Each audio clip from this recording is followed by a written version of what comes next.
Assalamualaikum warahmatullahi wabarakatuh. Halo teman-teman, perkenalkan nama saya Sabrina Ramadhania.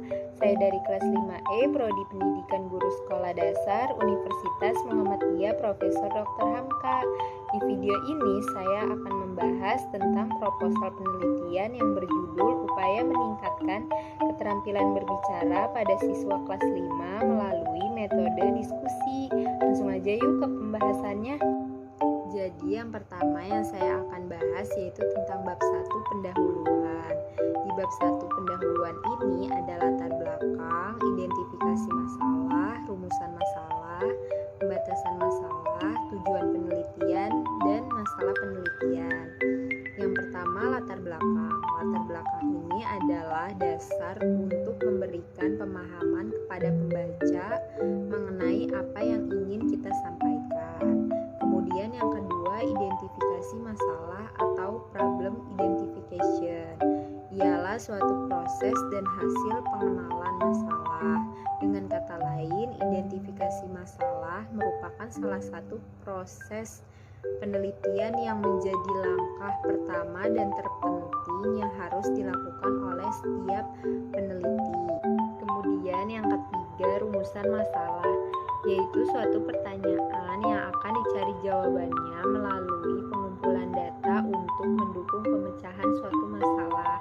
Kemudian yang keempat, pembatasan masalah, yaitu ruang lingkup masalah atau upaya membatasi ruang lingkup masalah yang terlalu luas sehingga penelitian itu lebih bisa fokus untuk dilakukan. Kemudian yang kelima, tujuan penelitian, yaitu untuk mencapai suatu rumusan hasil dari suatu penelitian melalui proses mencari, menemukan, mengembangkan, serta menguji suatu pengetahuan. Kemudian yang keenam, manfaat penelitian merupakan kegunaan hasil penelitian baik bagi kepentingan pengembangan program maupun kepentingan ilmu pengetahuan. Suatu penelitian penting untuk dilakukan dengan tujuan utama yaitu menginformasikan tindakan, membuktikan teori, dan berkontribusi dalam mengembangkan pengetahuan di bidang atau studi. Kemudian di bab 2 kajian teori ada keterampilan berbicara, metode diskusi, karakteristik siswa kelas 5 sekolah dasar, penelitian relevan, kerangka pikir, dan hipotesis tindakan. Yang pertama ada keterampilan berbicara. Keterampilan berbicara merupakan salah satu keterampilan berbahasa dalam kehidupan sehari-hari. Seseorang lebih sering memilih berbicara untuk berkomunikasi karena komunikasi lebih efektif jika dilakukan dengan berbicara. Berbicara memegang peranan penting dalam kehidupan sehari-hari. Kemudian yang kedua ada metode diskusi. Metode diskusi merupakan kegiatan yang wajar dilakukan seseorang dalam memecahkan suatu masalah. Metode diskusi melibatkan keterampilan berbicara. Dalam ragam budaya masyarakat Indonesia bisa terwujud dalam berbagai bentuk.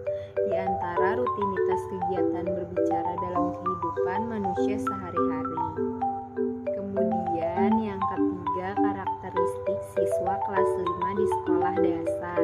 Karakteristik siswa adalah aspek-aspek atau kualitas perseorangan siswa yang terdiri dari minat, sikap, motivasi belajar, gaya belajar, kemampuan berpikir, dan kemampuan awal yang dimiliki.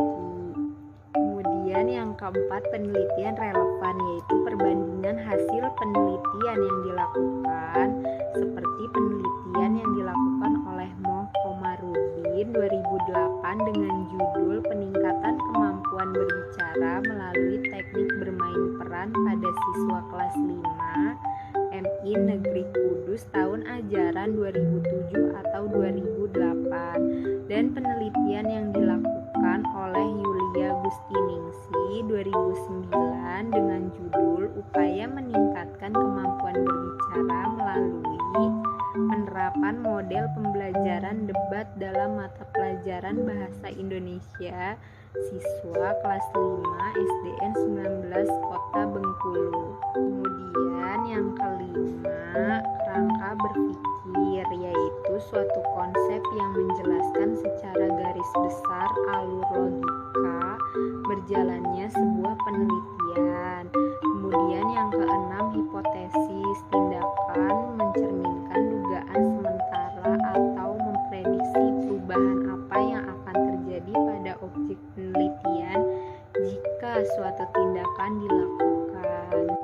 Kemudian di bab 3 ada jenis penelitian, lokasi subjek, objek penelitian, kehadiran penelitian, data dan sumber data penelitian, teknik pengumpulan data, teknik analisis data, indikator keberhasilan, dan tahap-tahap penelitian.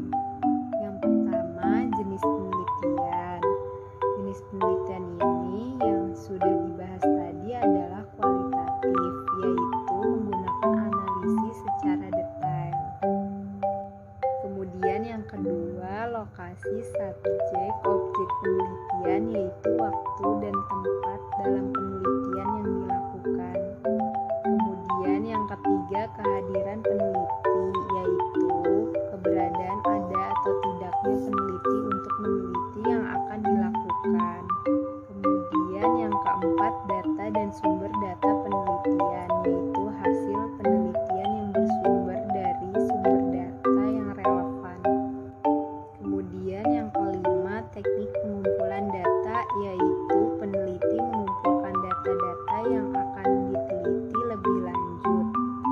Kemudian yang keenam, teknik analisis data, yaitu peneliti menganalisis data-data yang sudah didapat dari sumber data supaya memastikan data yang diambil benar atau salah. Kemudian yang ketujuh, indikator keberhasilan, yaitu merupakan suatu alat ukur untuk mengetahui kondisi ataupun perkembangan pencapaian prestasi dalam hidup.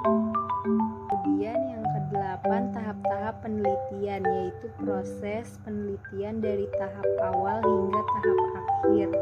Sekian pembahasan tentang proposal penelitian dari saya, kurang lebihnya mohon maaf.